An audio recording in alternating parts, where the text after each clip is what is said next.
I, Abraham Lincoln, as a kid, grew up on a farm and have always been around the hatred of slavery. I moved with my dad to a non-slavery state just to be away from slavery. And guess what happened? That kid who used to be me came to be the 16th president, and I ended slavery. While I only had little education, weird jobs, and problems with my family, I had one of the best presidencies ever. I, as a president, had more impacting accomplishments than most, such as the freedom of slaves. Even though, as a president, I was known all over, as a child I was a farm boy. I, Abraham Lincoln, was born on February 12th, 1809 in Hardin County, Kentucky, near Ogdenville, in a cabin my dad built called Sinking Springs Farm. I wasn't even 2 yet when we moved to another farm in Kentucky. Then, in 1816, I was about 7 years old, and my dad decided to move to a non-slave state. So we moved to Indiana. My early lifestyle was always on a farm because I had to help my old man in all the farm work such as planting, harvesting, and caring for the crops. In our new home in Indiana, I helped out in cutting logs for my dad. I also had quite a bit of hobbies, like my passion for reading and writing. My favorite books were Robinson Crusoe, Aesop's Fables, and A Life of George Washington. I also loved making poems, stories, jokes, and also playing chess and going to the theater. I was just one of those good old-fashioned farm boys. I had some hard times with my family. My mother was Nancy Hanks Lincoln, born in 1784 and died in 1818. Her funeral and death was in Spencer County, Indiana, where my dad, or her husband, made her coffin out of spare logs, and I whittled the legs. Her whole death was caused by milk sickness. My father was Thomas Lincoln, born in 1778 in Rockingham County, Virginia. My old man was married twice. He married Nancy Hanks, my mom, in 1806, then married Sarah Bush Johnston, my stepmom, in 1819. In 1830, my dad decided to move to Decatur, Illinois, to a farm near the Sangamon River. But I only stayed there for the first crop. My sister was Sarah Lincoln, born in 1807 in the same cabin as me. My brother sadly died in infancy in 1812. I had some of the weirdest jobs ever. Part of my childhood was that I had to help my dad and also do some rail splitting too. Even though I only had less than a year in Kentucky and Indiana Catholic schools, I still had many jobs leading up to my life in the presidency, such as in 1828 through 1831, I helped out a friend of my dad's in shipping farm goods to southern states on a flatboat.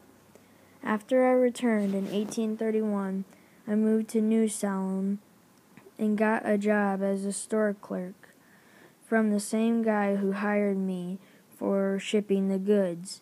But that same year, the store ended up in failure, so I took a 30-day service for the state militia in the Black Hawk War. During my service, I was elected captain and went for 2 more 30-day services. In May 1833, I was appointed postmaster and deputy to the surveyor of New Salem. Then, in 1834, I was elected General Assembly county seat member and was re-elected for that position in 1836. Then I became Sangamon County delegation leader. In 1841, I went into lawyer work with one of the best lawyers in Illinois, Stephen T. Logan, in Springfield, Illinois. And once I opened my own practice as a lawyer, I performed as a generalist, doing almost any law task. I learned to overcome the life troubles of my wife and kids. My wife was Mary Todd Lincoln, born in December 13th, 1818, in Lexington, Kentucky. She died in her sister's home in Springfield, Illinois, on July 16th, 1882, at the age of 63 years old. Mine and my wife's first son was Robert Lincoln, born in the Globe Tavern in August 1st, 1843, and died on July 26th, 1926. Our second child was Edward Eddie Lincoln, born on March 10th, 1846, and died only 4 years later on February 1st, 1850.